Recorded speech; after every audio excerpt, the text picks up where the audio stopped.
Jeanette. Jeanette? Jeanette, Keegan is Jeanette. Who's Brian? Yeah. Brian and Colleen are teachers. Oh, there's two, yeah. Okay, I Yeah. didn't see that. Oh, was Brian the gym teacher at MEMS? Mm-hmm. Oh, okay.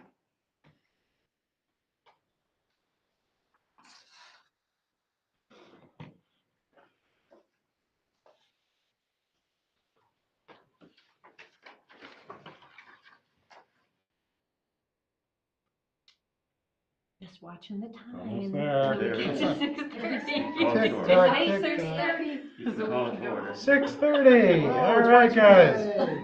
Okay, so we're recording. Hold on, give me a second. Okay. Okay, we're recording now. So I'll call the meeting to order at 6:30 p.m. First order of business is public comment. Do you have any public comment out there? Anybody interested? Okay, if not, next item is the norms.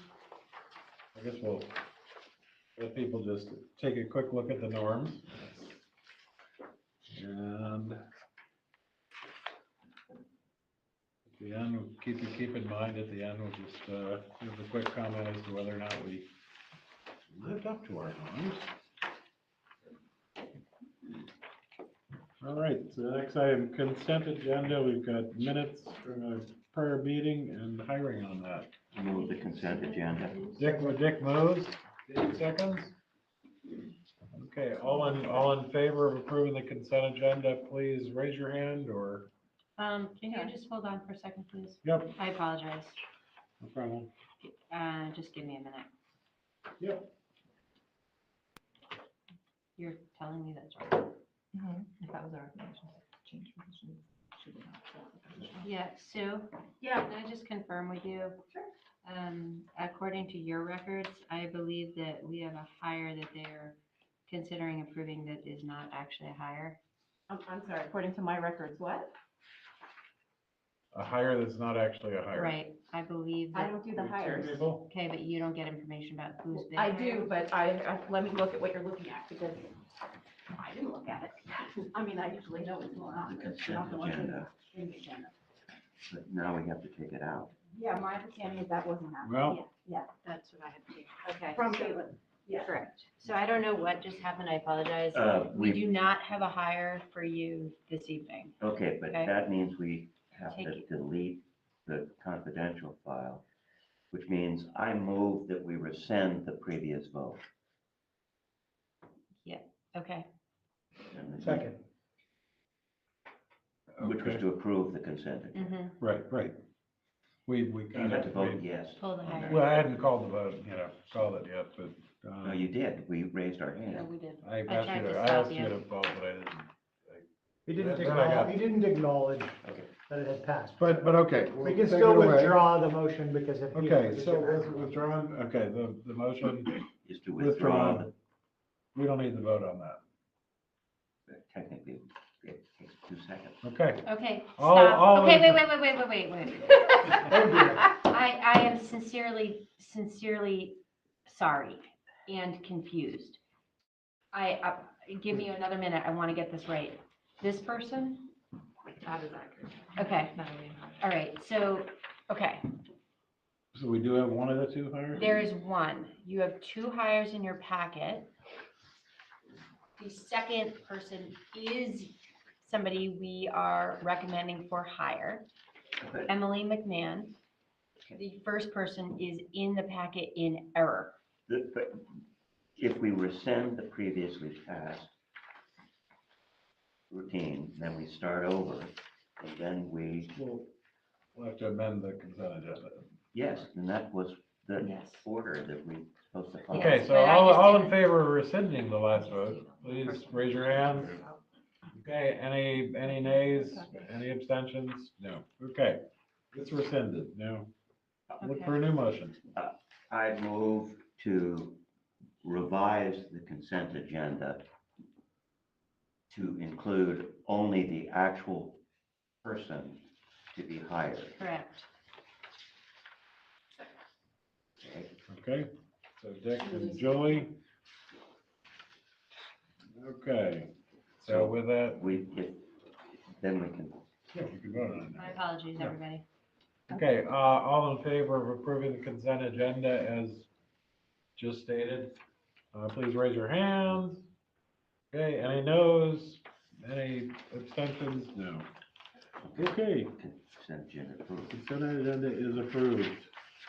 Now we have bargaining council meeting minutes. I move to accept the bargaining council's minutes to be voted on by just the bargaining council. Okay, I second.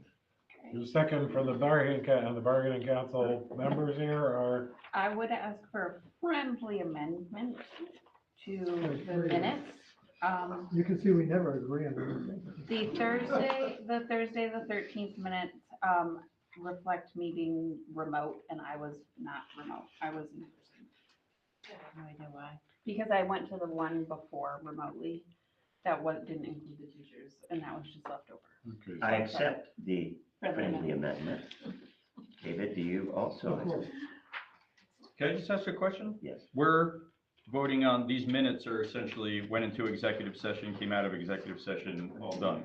Yeah, the people on the committee. People will on the vote committee vote that that's an accurate representation of the meeting. Okay, So. so it happened, and we're So both, we we're don't- acknowledging that it happened, but we don't know what happened. We don't Right, right. vote because Well, we you're weren't not gonna there. vote. So. No. Yeah, Yeah. It's just the okay. three of us. Okay, Oh, it's so just, members- oh, it's just you voting. so Okay, that members- makes more sense. Thank you. Yeah. Members of the BRSU bargaining council, if you agree to the motion, please signify.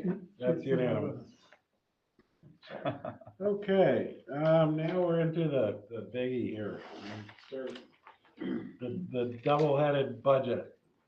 Okay, so we will, Sue, I'll turn it over to you, and we're gonna start tonight's review of budget with the draft BRSU FY '27 general budget, and we are looking for, at the end of this, action to approve the budget. So, do you want to start with a motion, or do you want to, start with? Sure. I move the adoption of the, what is it? It's the general budget, and I don't have the total number. 27, the budget as presented. Yeah. As presented. Okay, do I have a second? Second, Julie? Okay, so you got that down? Taking Julie? Okay, discussion, we can start with Sue. Yep. Okay, so you've already seen a draft of the general budget, and there are not too many changes here. We've tweaked where necessary for things like where a subscription might have gone up, we needed to account for that. People may have elected some different health insurance benefits, those have been accounted for. We have open season every year, this is open season time, so people are making some changes. So that's with respect to the budget that you're voting on. There's not a lot different from this draft from the last draft. There's no major add-ins or anything specific that I need to point out to you. The biggest sort of increase to costs we had already included in the last draft, and that was to account for additional stipends out to teachers to either lead departments or do some sort of leading for curriculum out at the district level, and we have increased that line, and we shared that in the last draft. We have shifted things around with respect to what's being grant funded, what's being funded through internal services and billed back to districts. And that's in response to staffing recommendations that Randy is making for the reorganization at P&G. And the biggest piece of that to talk about really is intervention. So right now we have a lot of federally funded intervention positions.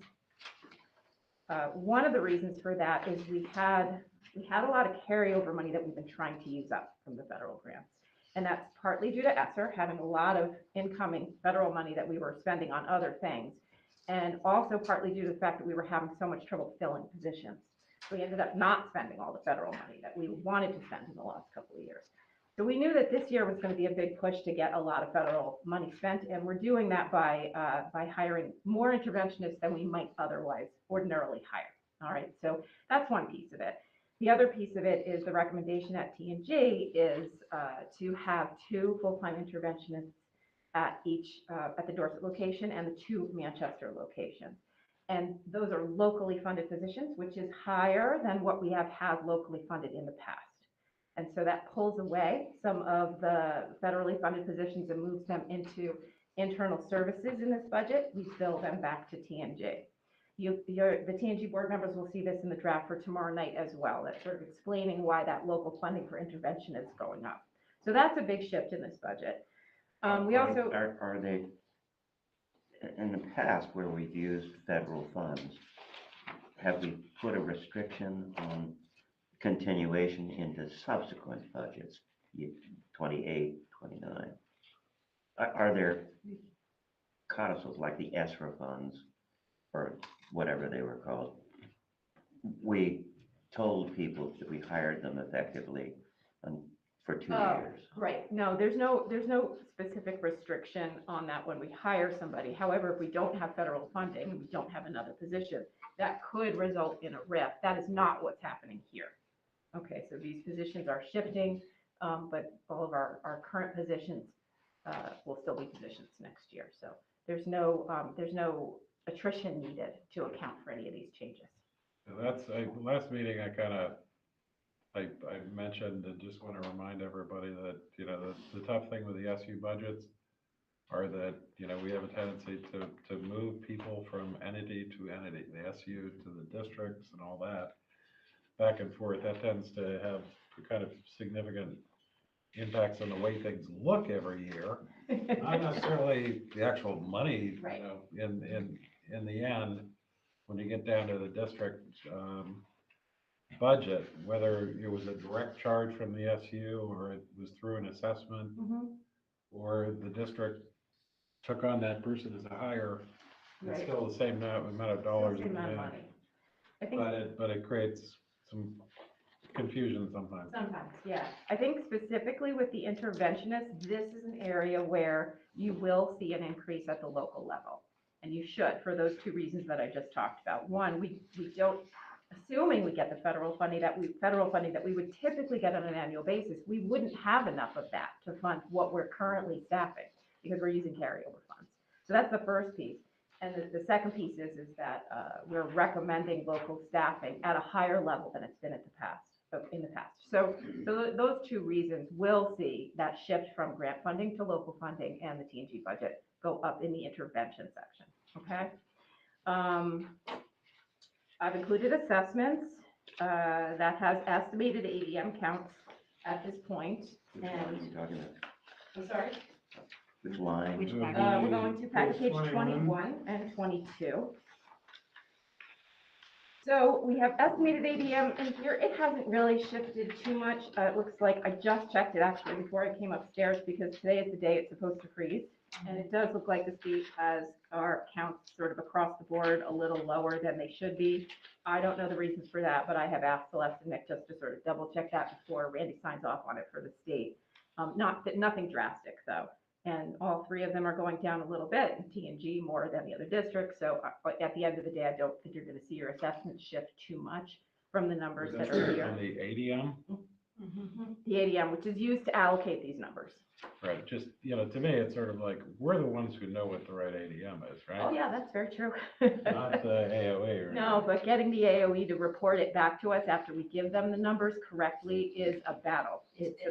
I don't even know Okay, so how it to was- describe it. Really This big is- challenge. I was this- going back and forth with Melanie the other day about it.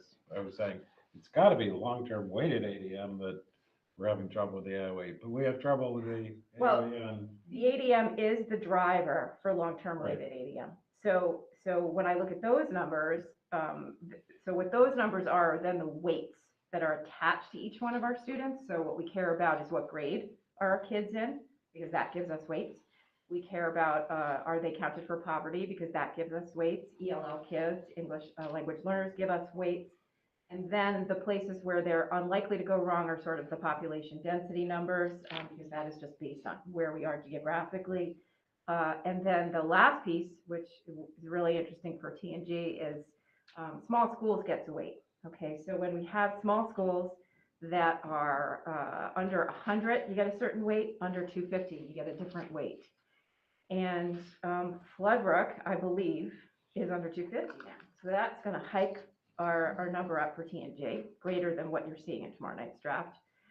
However, next year, with Courier and Sunderland closing, you're going to lose those weights for the under 100. So it's going to come back down. So there's some fluctuation for that we all sort of have to be prepared for. So in answer to your question, the ABM is driving it. So that's the number we're focusing in on most. And then whether or not they're doing those other calculations right. I was trying to understand how a number that we report to them and they're supposed to just echo back to us can come back different. There's not enough time to share with you why that is. Okay. It's super complicated. Plenty of explanation. Yeah, because it doesn't work that way. Yeah, but we do our best. We do our best. Yeah. Yeah. So I don't know, does anybody have any questions?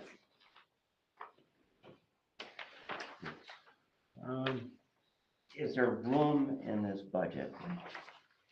Because effectively, we're being asked to decide on the budget.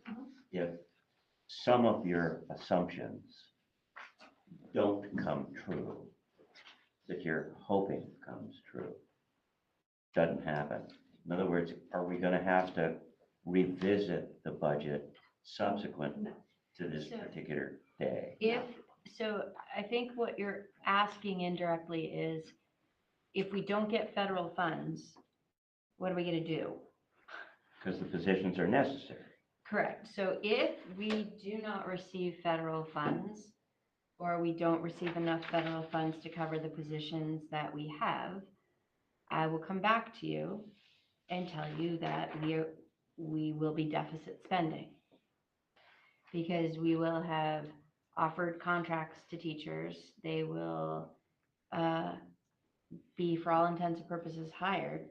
And so I will inform you that we did not receive the revenue, and then we will have to be factoring that in as we move forward. Do we have the capacity to adjust the budget so that it could be in balance? So that will be a TNG discussion, don't you? Yeah. agree? Because we'll be thinking about surplus there. Yeah. And because we're thinking, as we look at Taconic and Green, what might we do with surplus in case we lose that? But And at that's Meadowy as not- well. And Yeah. for Meadowy as well, right. So, but that is not a BRSU discussion, but yes, we are definitely thinking about it. And we'll be talking more about that tomorrow night. Yeah. Okay. Yeah, I think the way to think about it, Dick, is that if we weren't to get federal funding and you were to look at our grants for our consolidated federal program, which is the grant we're really talking about here, which is the big chunk, right? It has a lot of positions in it, over $1 million. If that grant just went away tomorrow and we had no funding for it, if we absolutely 100% were certain, then we would be prepared for that as we were budgeting this year. But since we're not, if we were to throw that in, just on the off chance that we didn't get money, assess it, raise it, and then we got money, the taxpayers would be paying all that money in that they don't really need to.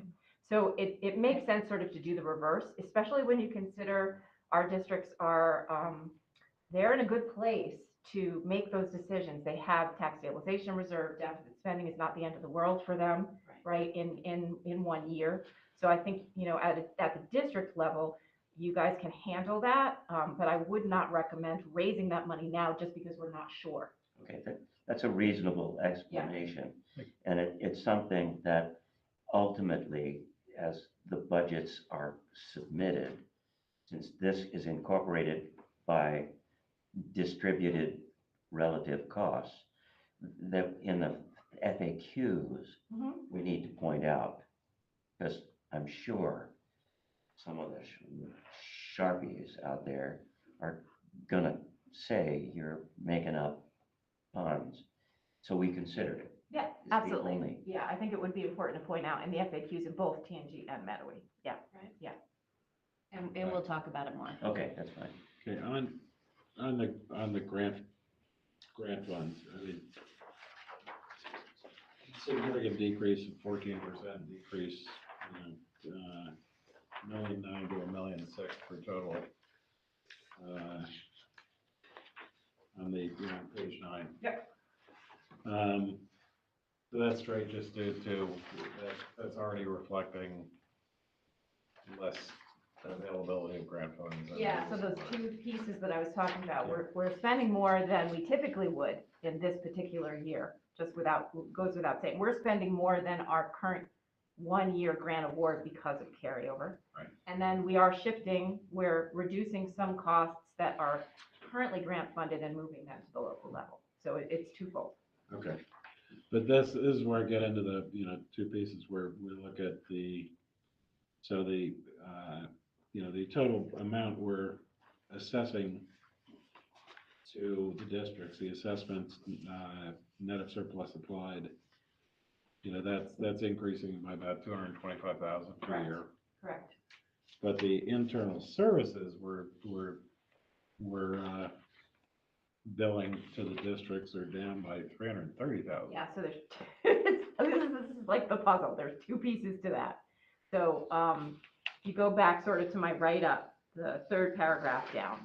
Yeah. There are, again, this is all sort of driven by the T&G reorganization. We're trying to clean things up a little bit, right? So we have, even though we've got that shift from grant-funded intervention to local intervention, and you're going to see that intervention piece go up, then we have this other piece where we had shared positions hired here at the BRSU, and we're going to move those to T&G. And they were, again, no cost to the district. It's just sort of where they employed is all it is. But that's why you're seeing that go down, because we had 3 teachers and 3 food service, our school meals program staff, who were employed here where they don't need to be anymore. They really should, they belong in T&G. Because of the reorganization. Right, they're not shared out. There's no need for a share between Meadowy and T&G anymore. Some of these are leftover hires from even like before T&G, when they were shared between districts at the school level before we even formed. So we're just cleaning all that up. Okay. I tend to, looking at the way, having looked at T&G budget too, it's the old, it ends up often looking like the, Left hand and right hand pockets. well, I get, I get enough people who say that, we've even had some legislators maybe, or somebody, the old, well, the administration is bloated and all, and so, Yeah. having the assessments increasing by 7.7%, it's like, it's not really, It's a smaller budget, right? So there's that, and then there's also, you're talking about salary, health insurance, which is the bulk of this budget. And then the other bulk of this budget, the other big chunk of this budget, I have to say, is subscriptions. Our software subscriptions go up every year, and more, we rely on those subscriptions to be able to provide the curriculum and run our systems. Like they pretty much, you guys know, they do everything now, right? Like that's how we do everything. And every year there's 1 or 2 new systems, at least, that are sort of added to the mix. So those costs are significant in this budget. but it's also in a way that you just can't, you really can't look at things that way, because you have to look at when it rolls into the individual districts. Into the district budget, exactly. And that's when it becomes relevant at this Right. point, where the cost is. Every one of these costs is being paid for either through grant funds or by one of the districts. Right. And I assume there's a mechanism that you have for reviewing your subscriptions so that Yep. when there is redundancies, Yep. you're getting. Yep. Yeah, we look Yep. very We do. We do, we look at it all the time now. We have a good schedule, and everybody in the office, every single subscription has a administrator who's responsible for that subscription. So it's pretty tight. Should that also be in the FAQs that are distributed? I think that's a level of detail that we probably don't need to get into. It refers to we're spending what we need to spend in order to operate as efficiently Yes. as possible. I hear you. Yes. You're proposing using the 150,000 again of surplus, I am. which leaves us with, of course, last year we used it and we had additional surplus, so Yeah, I mean, I feel like we're slowly getting closer to spending our budgets. This year has been, last year we did better at spending. Certainly this budget, we spent pretty much right on where we thought we were going to. And we're filling positions better now. We're not as short-staffed as we used to be, when you think about it at a system level. But on an annual basis, we do typically end up with a little bit more surplus than because I'm pretty. I'm just thinking, last year we used 150 and we thought that left us with 67,000. And it didn't. This right. year, we're using 150, and we think that'll leave us with 62,000. Yeah.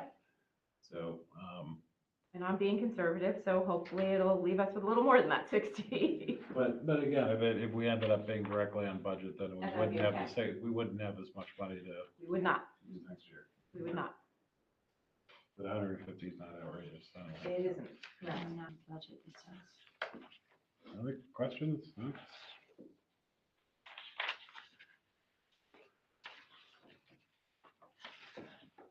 Okay. Move the question. Okay, if there are no further comments, questions, then all in favor of approving the motion, which is to approve the budget as presented, the general budget, please raise your hand. Okay, that's unanimous. That's a quick board, you know. Yeah, I like it like that. Yeah. All right, so now into the special ed budget. This is the first time we're seeing this one, but We're still operating with the general overview that much of what we're spending on special education is in fact mandated by either the state or the federal government. I think we have a lot of control over how we spend our special ed funds. I Okay. move that we approve the fiscal year 27 special education budget as presented. Second. Okay, And now we so Julie moved, Dick second. Discussion. And, I was just talking with somebody before the meeting and they said, well, it's out of our control. And it's like, it's not out of our control. I get tired of a whole lot of school districts say that, oh, special ed, it's out of our control. And the reality is, a lot of them have never adjusted to Act 173 and what you're supposed to change. And I think, I just give these guys a lot of credit for having done the right things. Once you get it in your control, it becomes a tool and not a burden. Yeah. And right sizing the system will also help us to be more efficient with program delivery, service delivery.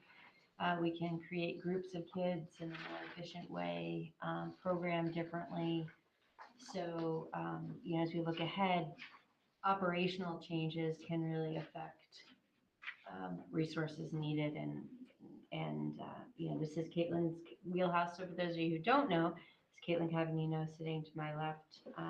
She's our director of special education, and so she's here to talk through programming as well. I'd say, example, if you look at Anchor, Rise, and now Sail, I mean, those are things, our costs would be drastically higher if we hadn't done that. Right, if you're out tuitioning all those students to independent therapeutic programs, right, our costs would be exponentially higher than Yeah. how we're able to serve them. at the One local of level. the, I'm in this committee that has been reviewing a special education report that's due to the legislature. I was talking about that at a meeting earlier, and one of the findings of the report is that we have a higher number of students, percentage of students receiving who are identified as special education in the gen ed setting, and then compared to the national, and we have a higher percentage of students in separate day programs outside the district than the national average. We have far fewer who are in this area that would be described by students who are like in separate programs within the district, like Rise, Sail, Anchor.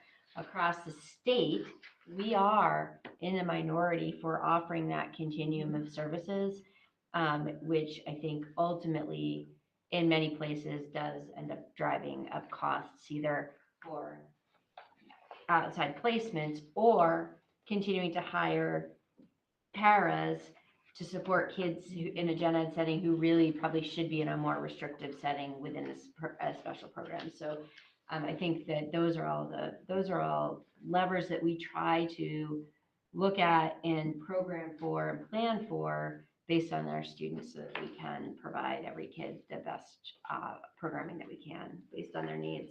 And we'll talk more about that, I think, as we go My through it. question has to do with in some districts throughout the country, people are identified as special ed and get services, and they're not really special ed, they're language speakers other than English.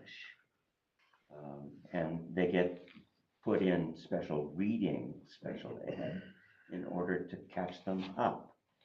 So we have control over that so that a person in special ed in kindergarten is allowed to grow and eventually be mainstream in a classroom. Do we have control of that process? So I'm not, I would It has say to that do- there's a Kostra. host of things that I would probably say differently. We have a strong system for identifying the needs of our multilingual learners and assessing them and even determining whether or not we think that there's the presence of a disability versus English acquisition.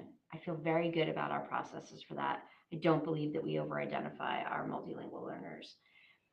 Vermont is a very inclusive state, so most of our students are in any student who qualifies for special ed services, the majority of them are in the general education students. All of our kids are general ed students who receive special ed services. So we really look at first best instruction, making sure that every one of our kids is receiving grade level instruction in a way that they can access. And we continue to work with teachers and with special educators and interventionists to make sure that we're doing that to the best of our ability for the most kids in gen ed. So I don't know that our exit numbers are increasing. I always love to see us exiting students because they no longer qualify. I probably will always be on the hunt for that to happen more than it does. But I feel really good about the continuing programming and our Exiting ability, into the general ed environment. meaning they no longer qualify to receive special ed services. So, we are required to make sure that our kids are getting what they need. And I think we do a good job of that. And it is expensive. It's expensive.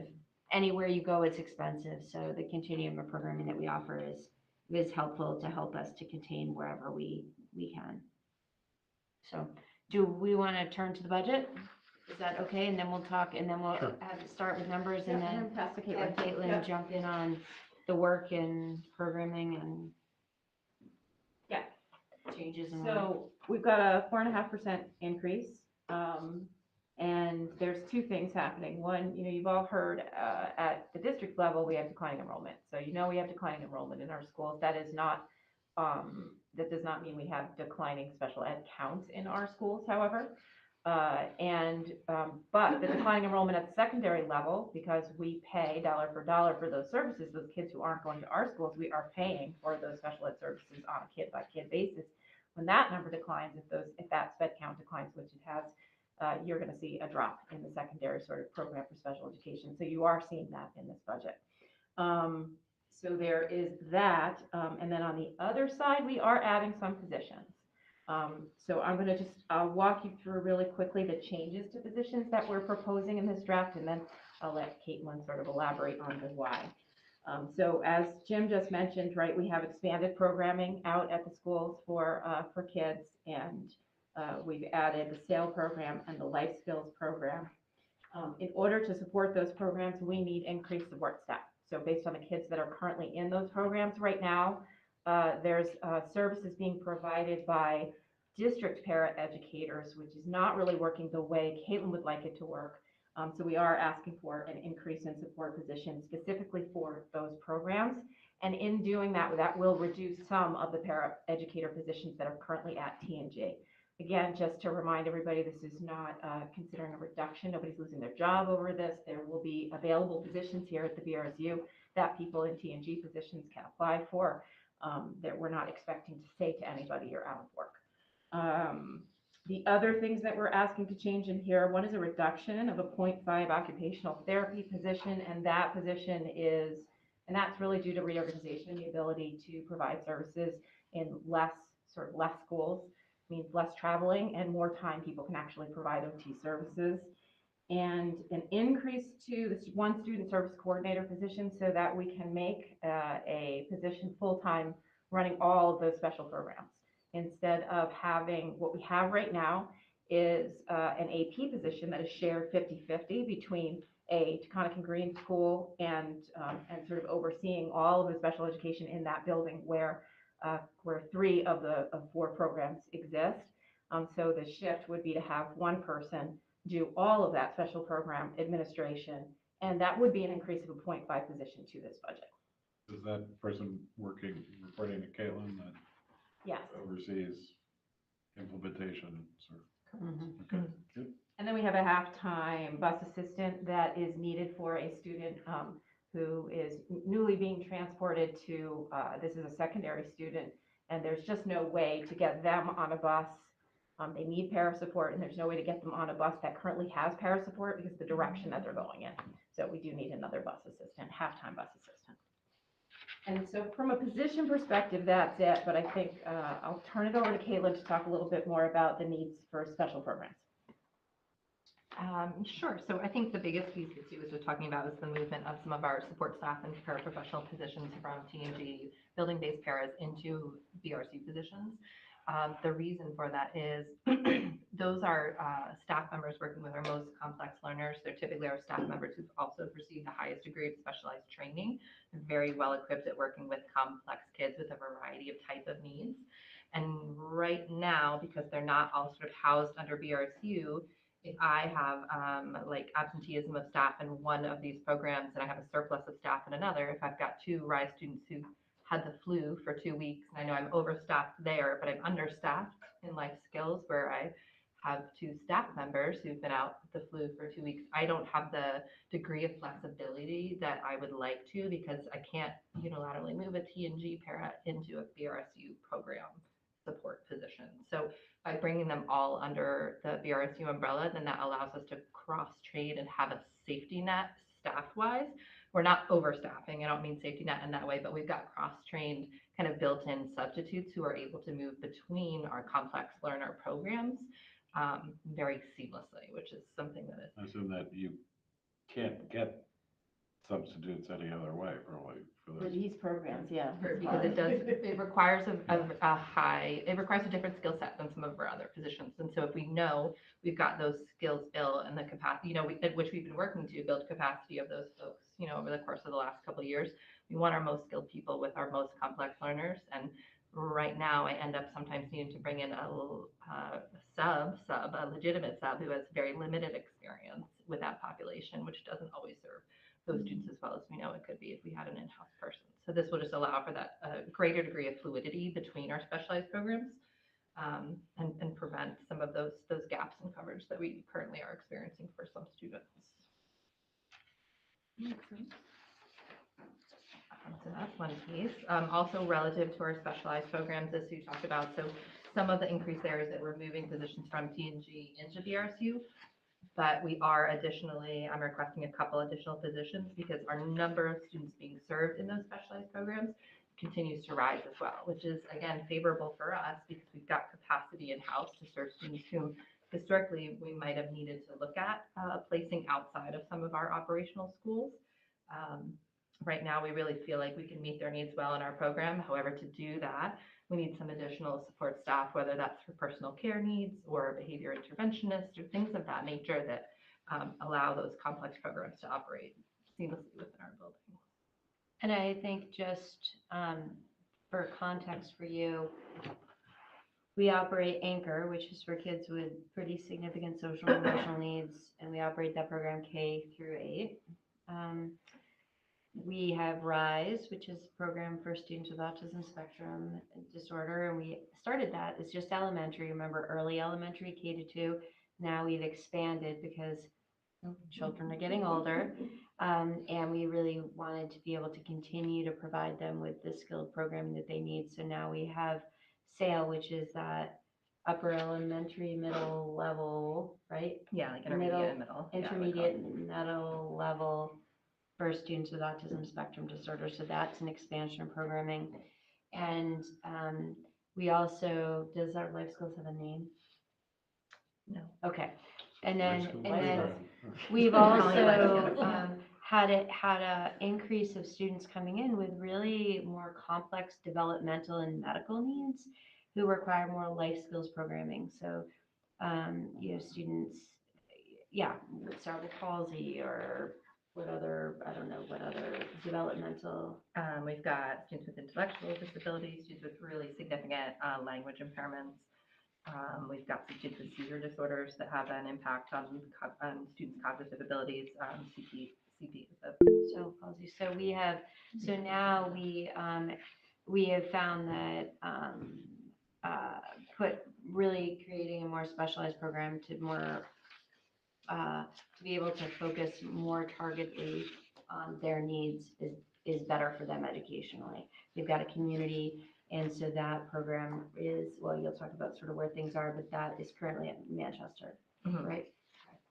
So that, that is providing us that continuum of services. And as Caitlin said, historically, many of these students have been served in outside placements. You get the tuition costs as well as transportation costs that are much higher because of the distance traveled.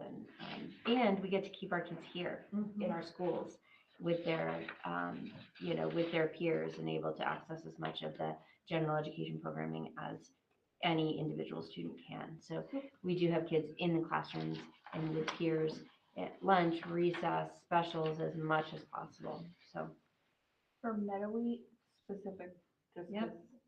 your kids for are, for seventh and eighth, like, how does choice impact something on this side of that? Like, if we had a high needs sixth grader who exits Meadowy and their parents would choose a New York school, for them, we would be paying for those services across Correct. the border because the parent choice comes first to this? Correct. Okay. And it's not really you, it's the budget that's gonna Right. pay for that. So, Yeah. so yes, your student may choose that, just like a TNG ninth grader would choose it. And they both go in that sort of non-operating school section of the budget and are assessed out. I will say that just to add a little bit of a finer tip on that, every student who has a disability and qualifies for special education has an individualized education plan. And part of that process is that educational team really, especially during a transition, talking about what is the programming that's best for this child, what are programming options within this region, and collectively that team, when you're looking at kind of more complex needs, that team will likely, the ideas that together they make that decision. So that the answer to where should a student, where would a student be best served is really variable. It looks like actually those two programs that kind of got going this year, they're actually the bulk of the increase for the year. The support staff, yep. Moving the staff Sounds- into the BRSU. Sounds like, oh, okay, right. Yeah, Lindsay's got her hand up. Oh, Lindsay, go ahead. Randy, I just have a question because you were discussing about the increase in special education and stuff. And I was just wondering if we think that because of what happened with COVID, if that's going to be a trend of getting more kids that need these services, and if going forward there's going to be a need to increase that budget yearly, or do we think it's going to at some point kind of plateau? Yeah, fabulous question. And we will begin to know the answer to that now, essentially, because we are now getting children entering our system who were not here during COVID. They were not born yet. So they haven't had COVID impact. So we'll see. The kids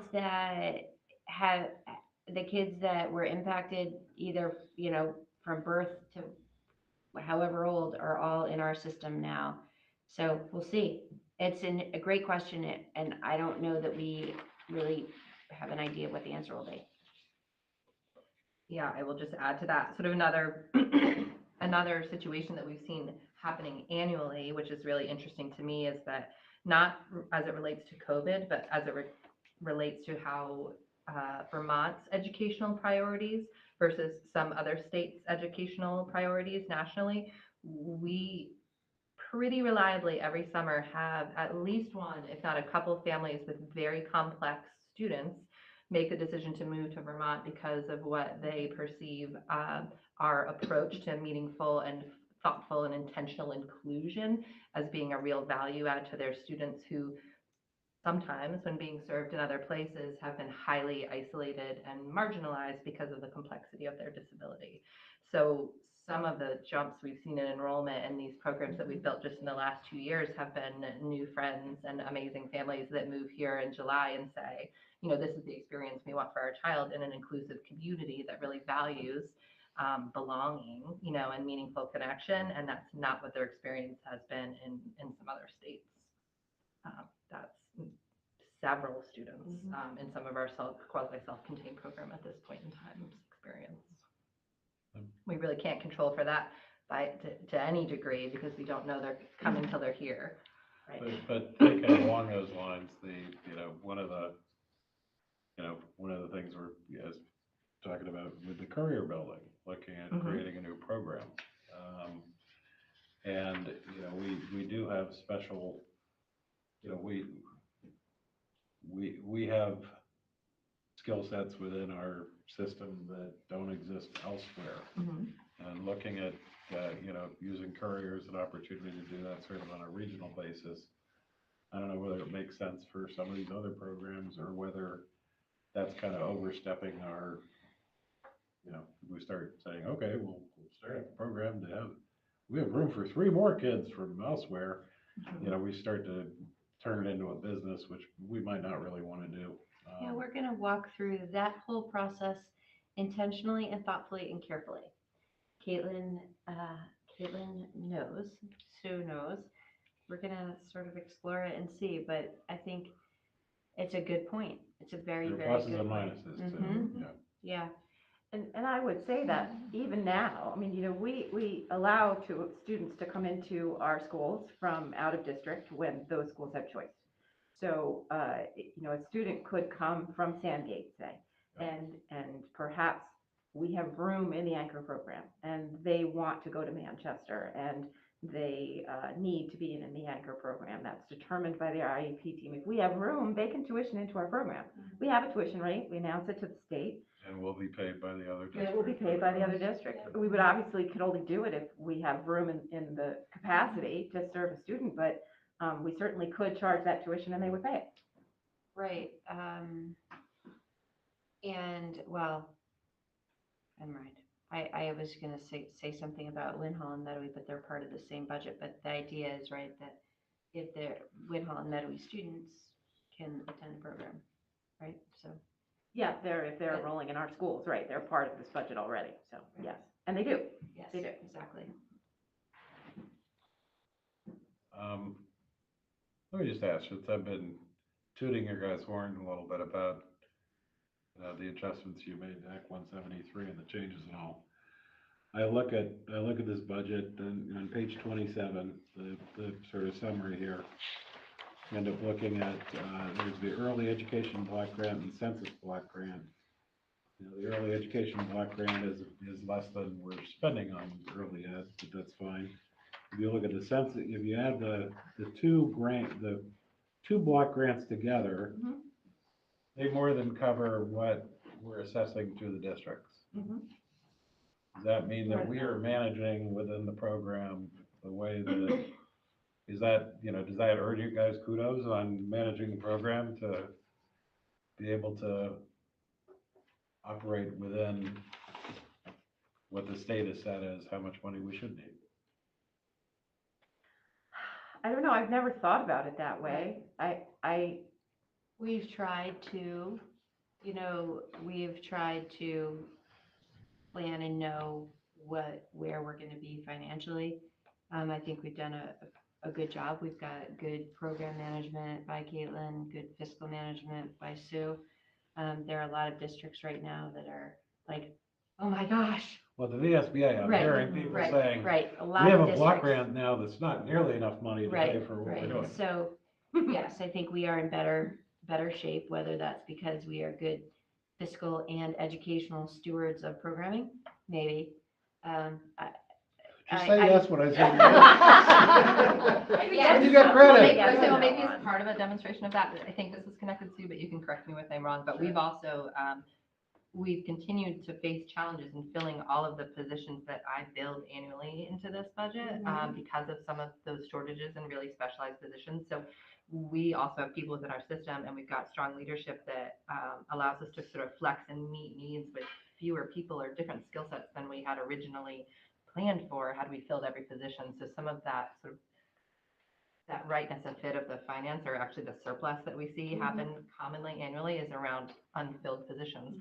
Those needs don't go away just because we don't have those positions. So we have to think creatively and flexibly about how we're using the resources we have to really meet every need. And that really is the crux of 173, right? It's not asking for more when needs arise. It's how you use what you have. And I think our folks are getting increasingly comfortable with that reality, and the fact that that ultimately serves students more effectively as well. You finding you're able to essentially train people up to the level you need them, you know? Since you have a hard time filling all those positions, do you? Yeah, I think that's a layer of it. We're also increasingly asking the system to think not solely about tier 2 needs and tier 3 needs, right? Which would be sort of intervention level needs and special education level needs. We're asking interventionists to have IEP students in their instructional groups, just as we're asking special educators to have intervention students in their groups when it makes sense based upon the skill work that they're doing. So we're continuing to push the system to really flex in the way that 173 allows us to more effectively and efficiently meet those needs that we have. What's the longevity?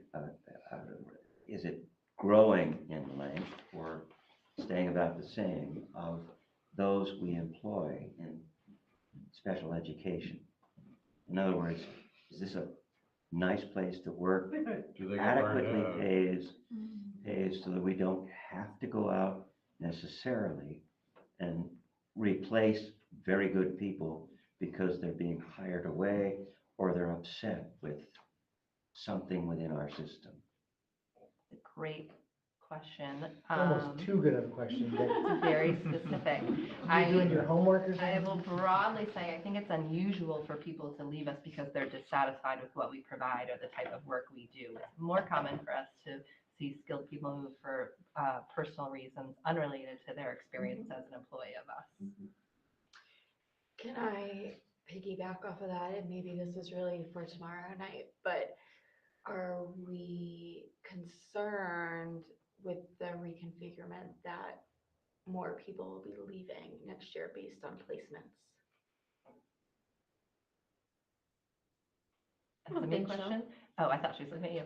I- Obviously, that information is yet to be shared with folks who may be impacted by that. But from my perspective, I don't actually think we'll see attrition as a result of that. I think we were, for the most part, able to strike a really nice balance between where people hoped to be, what their skill set was, and what our needs are. I think the pieces fell pretty well, at least as it relates to, the special education department. I think things fell into alignment relatively neatly. I won't say that with 100%, certainty, but I think for the most part, people will be landing in places they would like to be. I'm just nervous. Yeah, I think it's a fair question, but I think we were fortunate when we began doing the mapping that the needs and the wants lined up relatively neatly in most situations. Do you think that's just circumstantial, or do you think that that is a part of Dick made the comment earlier, like the cooperation that we have across the system in sharing services and curriculum and trainings so that we're all rowing together? Do you think that's a reflection on that, or it just happened that way? I think all of that makes this process even possible. I think if we didn't have the alignment that we have, consistency or programming, that we would not have been able to do what we just did.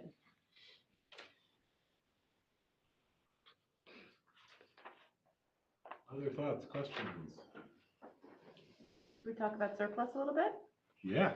Okay. So I have some recommended use of surplus on here that I obviously have already built into the budget that I want to share with you. We have been using $600,000 to reduce the assessment. Given the size of our surplus, I would recommend that we continue that. If things all panned out the way I presented it here, it does mean we would have less than that to use next year, but we'll see where that lands. You know, we typically do struggle to fill all of our positions, especially, you know, everybody at the beginning of the year. So that 492 is a ballpark right now. And typically when we start to get that surplus down, we would want to start stepping down the use of the surplus. So if that 492 is actually, let's say it turned into 6, then maybe next year we only use 300,000 instead of the full 6. So that we're able to sort of continue to use some and not have a big impact in any one year. But right now, I think given the size of the surplus at the end of this year, 600 makes sense. I'm asking to assign $150,000 for vehicle purchases, both in the current year. We were planning only on 100. I want to bump that up to 150, and next year 150 as well. Derek needs to replace a minibus. We replaced a van this year. He wants to replace another van, either at the end of this year or next year. Minibuses are they're super expensive now. It used to be that they only cost like $65,000. It's over 100 now, so it's $5,000 doesn't even get you a pickup truck. no, it's really, really scary. So we need to keep money in that fund so that he can continue to replace the fleet. We've got how many he has in that fleet now? It could be like 10 or 11. We have to have a spare or 2, and some of those vehicles put a lot of miles on them. They're going up to Rutland, they're going all the way up to Port Rupert, they're going over the mountain. So yeah, a lot of miles on those vehicles. It's a big fleet. So I'm asking for that. And then as we mentioned earlier, talking about potentially using Career Memorial School for special programs at some point in the future. I think 120,000 is a good number to set aside to keep the building maintained at the lowest level possible. You know, keep the heat on and keep the lawn mowed. Per year or 2 years? For 2 years. And that's probably a little more than we need to keep things going, but the money's not going anywhere. It's just assigned there. We wouldn't use it for anything else. We would know we'd have it, and that would give us the room to sort of explore what we might be able to do with that building. Do we need to give you affirmation as you requested the use of these funds? I think you approving the budget as presented will do that for me. Yeah, because we're just assigning funds. It doesn't need any voter approval at the supervisory union level. So yeah, I think that would be sufficient. I think it's a good use of funds. I'm really glad that you guys decided to I don't want to say experiment, but leave the door open on what to do with that building. I think that shows a lot of forethought, and there's a lot of potential there. I'm really excited to see what happens with it. The forethought is those two. Well, whoever's forethought it was, I'm grateful for it. Yeah, I think it For the presents us with a lot of community as potential well as for the opportunities. educational services, because I think that's very supportive of Danby too. to Yeah. leave that building open. And to allow them to use it. Right. And that was one of the things that had one of the select board members meet with me, and you know, as they're talking about the building, they really would like to be able to continue to use it for community events and evening events. And you know, if we put a program in there, could they still use it? And I said, well, I would definitely be advocating for that. I think it is really important, and that is a benefit. Let's keep, you know, regardless of what we potentially might use it for, that the building remains available to the community to use for events that they have historically done or may choose to do in the future. And I think that's good. I feel positively about that. So we'll see how it plays out. Just process-wise, I've shared with Caitlin and again with the select board when I met with them that like in my mind, if we were going to be thinking about starting a program in the fall of 27, now is when we would be, you know, not now. In December of 26 we would know whether we are moving forward or not. So, because we need the time to build it and we would need to know that we're ready. And so, a year from now, I anticipate us being able to, say, hey, this is where we are with it.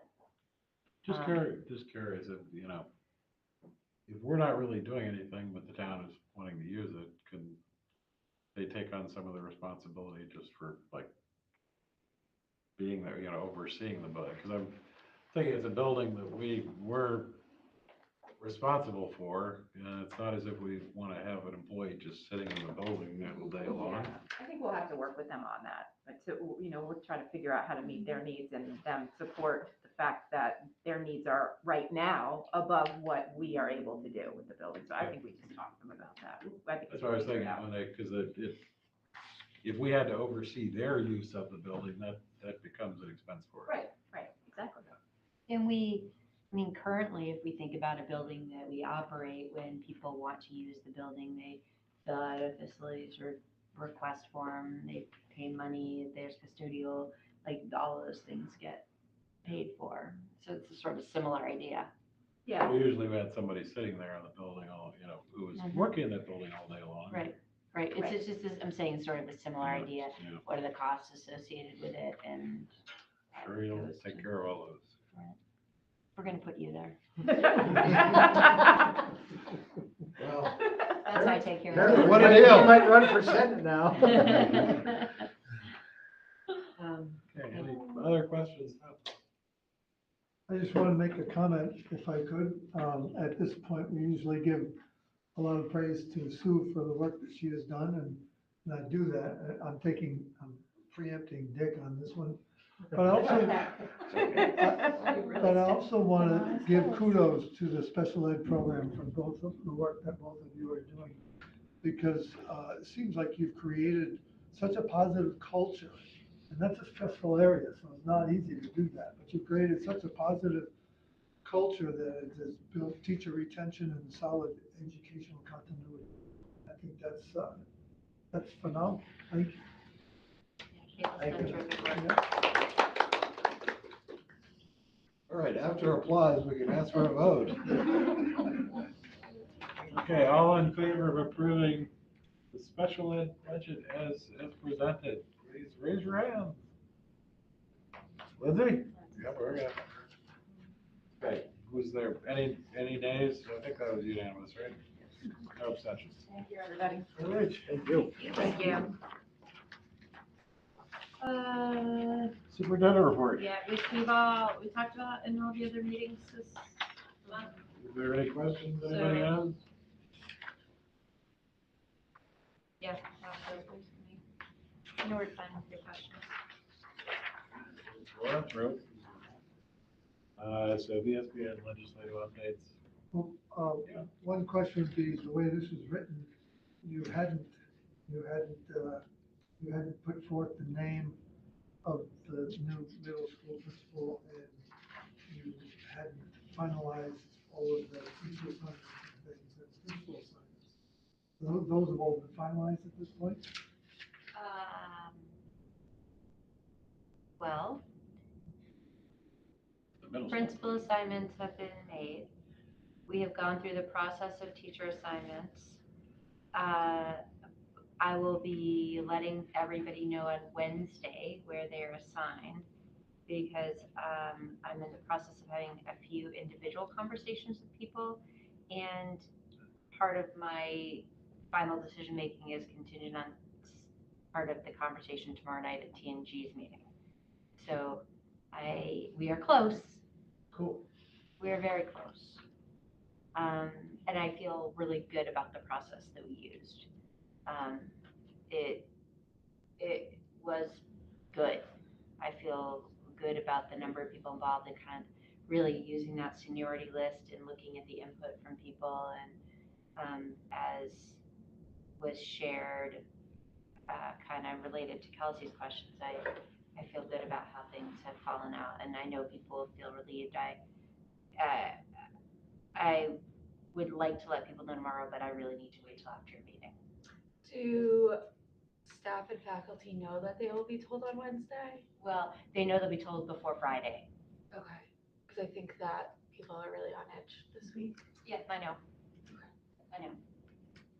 And I can't change the situation. I just wanna, I said it at the TNG, but Rosanna Moran's retiring and I think we're gonna really miss her. We will really miss her.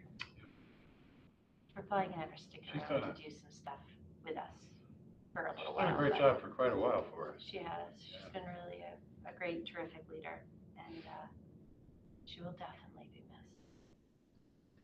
Going back to the days of the Dorset School. Yep. All right. Nothing else in the superintendent report. Legislative ESB update, basically, we had our legislators in. That's a direct, Today? straight from the horse's mouth update. Yeah, I think, Just kind of, for the record, yeah, we did, board members from all of our boards attended with most of our legislators. I think it was a good exchange. We have a lot more work to do, though. Yeah, we will stay active and involved and advocating for our communities and education across the state. And if, I just had a question Yeah. about, you guys mentioned that, right, you tried with the supervisory district, like pushing for that hard and didn't really get much traction. Is it worth, I don't know, at least having a quick discussion about like our board, like supporting a supervisory union structured at this point? Just knowing that if we try to go forward with the supervisory district model, that, it really threatens choice, especially for Medowee and Windhall. well, that was one of the tough things that ran into this trouble with our independent school friends, because our point was we'd like an SD structure where we could still have choice. Yeah, we were. And they No, said, I get it, "But you can't." and I get it. I get what you wanted, What we but were advocating for wasn't really an SD, it was something completely different. We Right. just used SD to describe it because it was more similar to an SD than it was to an SU in terms of structure. So, it was like an SD plus, right? And I think that part of the problem is that we, like Act 73 plus. yeah. if we use that, maybe we'll get Yeah, that we just, traction. it's just a problem of language, right? It's like that we don't, it's so interesting, one of the things I got out of that meeting that we just had is like, it's so hard to solve problems when you don't have a shared language for describing the problem. Yeah. And it feels like so much of the wheel spinning that's been happening across the state is because we didn't start out with an understanding of what the problems were, and we didn't agree to terminology at the start. That's the key. And everyone is just still trying to work out what everyone else even means when they say this thing or that thing. And so, yeah, I think what we were advocating for was different. And I think that we got that across when we were speaking to our legislators. And I think we also got that across when we were speaking to our independent school allies. So, yeah. Right, There's at this point, like it's legislatively 1% chance. I don't know. It's a very, very small chance that anything like that's going to pass. I mean, Yeah, at this point, I don't think we want to advocate for anything in terms of structure. I think we've moved on from structure and now we're talking about policy. I think we realized we weren't getting a lot of traction on that front. Yeah. Right. I think we still think it would make a lot of sense, and it doesn't hurt to put it in people's minds. Yeah. But it doesn't have a high enough probability of success to make it our lead. Yeah, I think we've taken our eggs out of the baskets, right? Yeah. I don't think we have all of our eggs in one basket right now. I think we're keeping our eggs close and we're But- waiting for an but appropriate today we're- basket to put them in. Today we were pushing pretty hard on the policy math, use policy and make the foundation formula better. Yeah. As a I summary. think Is there's that more of big? an openness to that sort of thing Yeah. as well. Policy agree. governance is fairly well thought of, and so people don't have a preconceived antipathy towards it like they might to an SU or an SD. It's like, oh, an SD means I can't have choice. Well, an SU means it's all over the place, so, Right, Imagine if the whole state had And to I use a think policy that- governance model. yeah. yeah, Sorry, I didn't agree. mean I to think, interrupt. I think talking about, how do we operate versus we're gonna advocate to operate this way is the best way to get the structure systems we need as well as what's best for kids educationally. I wonder, did I overstep at all? And I was trying to say, you guys should use us as an example of what can be done. We're the I don't poster think so. child. I think we, No, there's no I think overstepping, they know yeah. that. Yeah, yeah, yeah. I think I know that, that we do a good job. 'cause I'd love those guys to end up saying, well, back at home, Yeah, not that the SU structure point, like advocating for that would really change a whole lot. It just seems like where everything is drifting towards is sort of like, no, everybody's stepping back, right? The task force didn't do what they were gonna do. The legislators are kind of talking like, well, I don't know what's gonna happen. And it's like, and we're, we don't really have a plan that we're, But we're focusing on anymore serious. either. So, and I'm not saying we should, I just, well, we kind Yeah. of got stuck though in this old, if you want to retain choice, then it has to be an SU, and we want huge districts. Right. And so then it's like, okay, so it's gonna be an SU where the superintendent's going to have 27 districts, yeah. and it's like, what? It just doesn't work. It's not really an SU, It wouldn't be an SU, right? It would be becomes a BOCES or layered, whatever. a layered whatever, structure. Yeah, whatever. You can have a terminology superintendent you with 6 assistant superintendents. use. Yeah, I think the danger of touting, of getting our legislators to talk about how, well, where I come from, they actually know what they're doing.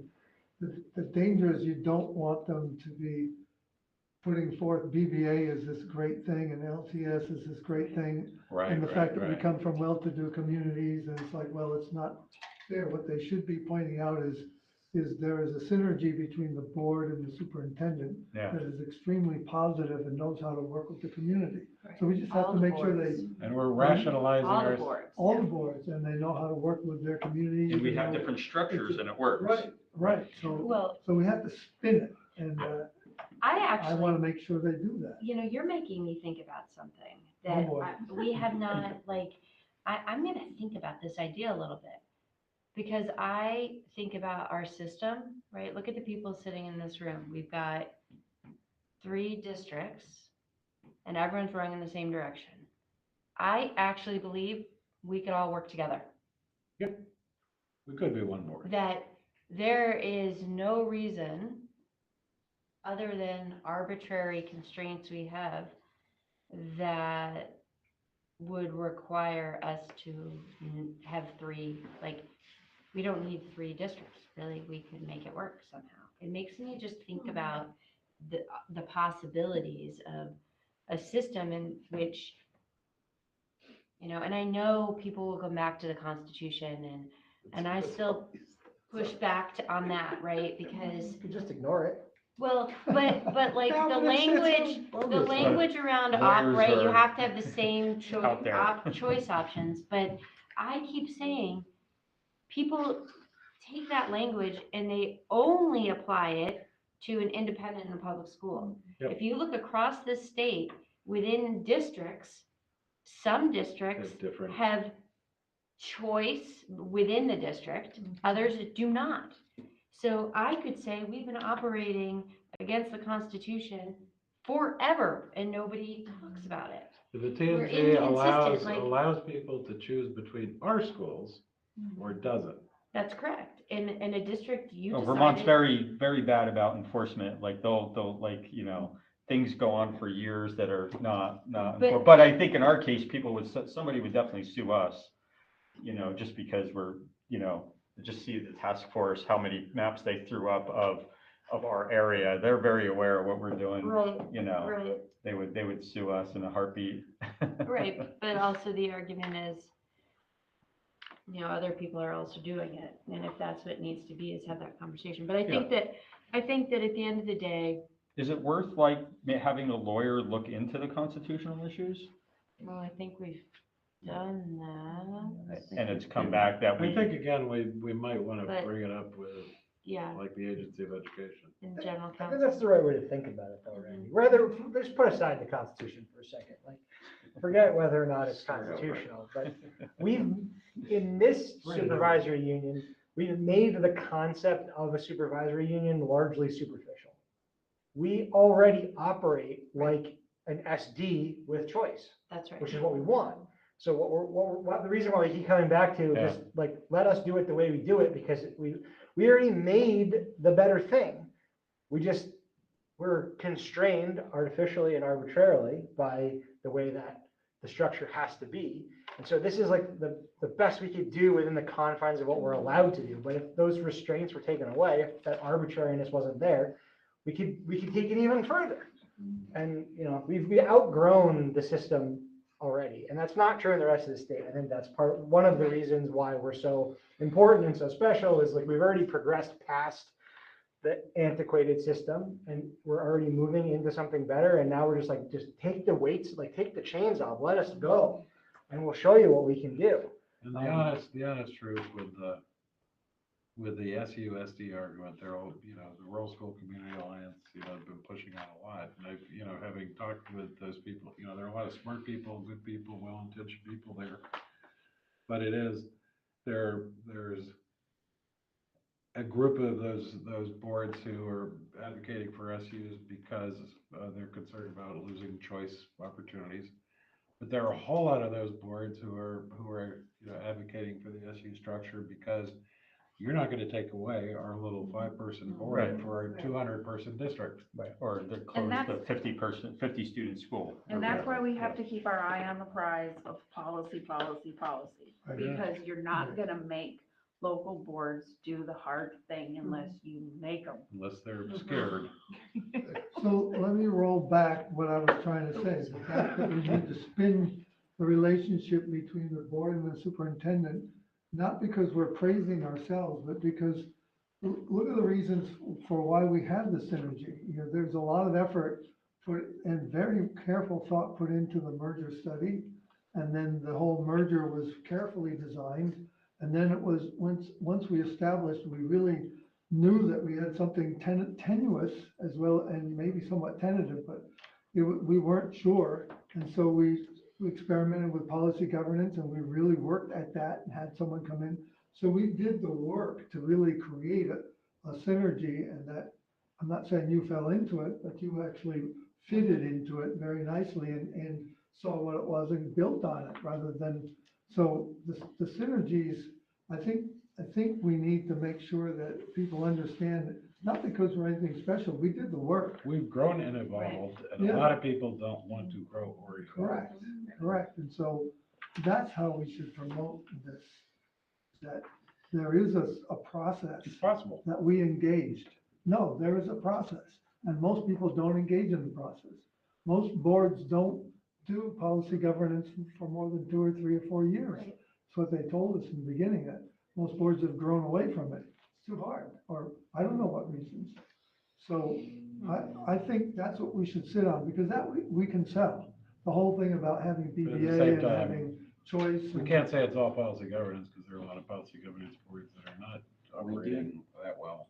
You know. We do need to be aware that the governor, courtesy of the legislature, is going to make a series of proposals redefining what his goals are at the very beginning. And he may change the entire argument. Well, I'm certain that's gonna happen. That's definitely gonna happen. And so I agree. Policy focus is good, and putting a spin on it is good. But I'm very afraid that the governor rejected the reports that he got, and very afraid that he's going to redefine the argument. And by doing that, it changes Well, virtually it's very everything. possible that he is not in any way, shape, or form of maps being the answer. Yeah. And but that's where now at least there are a whole lot of people out there. There's the task force report, and a whole lot of people out there are trying to argue that, you know, like us, that change is necessary, but, you know, that's, the problem is your central idea doesn't do it. Just, you know, big honking districts, you know, are not a way to create better schools at a lower cost. At a slower growing cost. Remember, the Right. biggest driver of all of this is personnel, isn't it?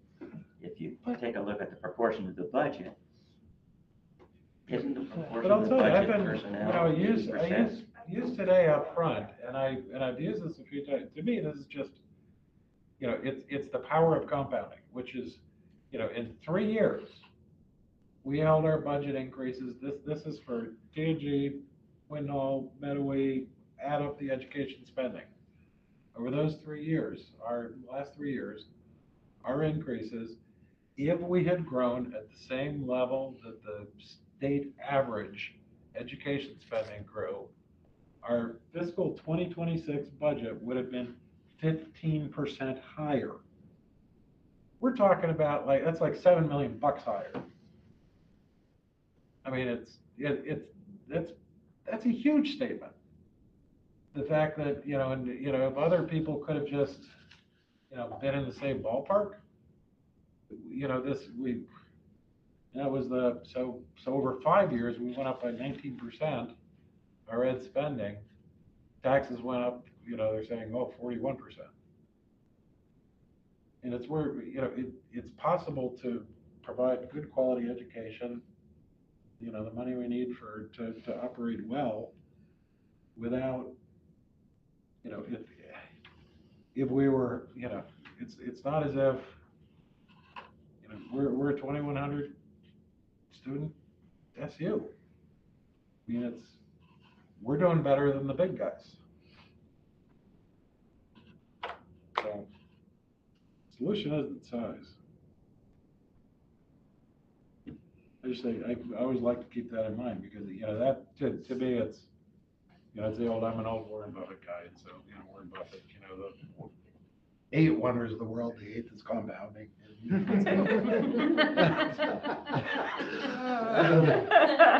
And the truth is, you know, it only took 3 years of our rate being, you know, a bit below to have that much of an impact on the bottom line.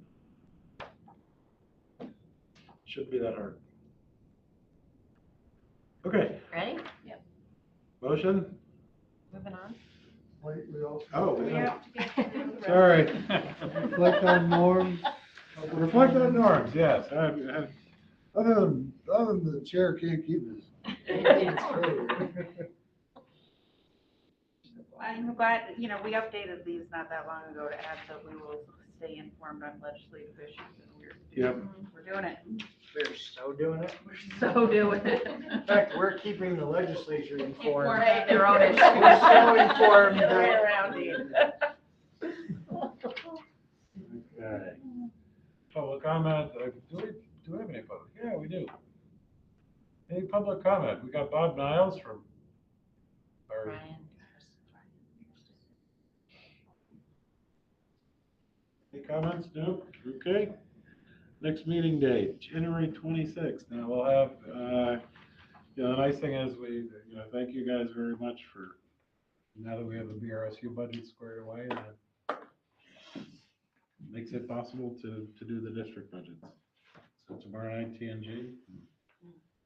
When do you guys? Yeah, just January. 12th. Okay. Yes, the same week, where everyone's the same week. All right, then we'll get back together January 26th. For what purpose? If the budget is passed, I guess we may have some hiring or, we'll just, you know, this one, it says, you know, Google Meet is an option. If it's a really short meeting, then you can dial in and we approve the minutes. We don't need last Minutes year, and any hires, you know. We don't need to meet, we won't meet, but maybe we'll need to. Maybe there'll be like lots of legislative updates. Maybe the governor will come out and give a big speech. unilaterally. Well, declare- legislature will be in session. Oh, that's Yeah, right. there you go. So, All right, so then now we get the Well, that's for adjournment. I'll second.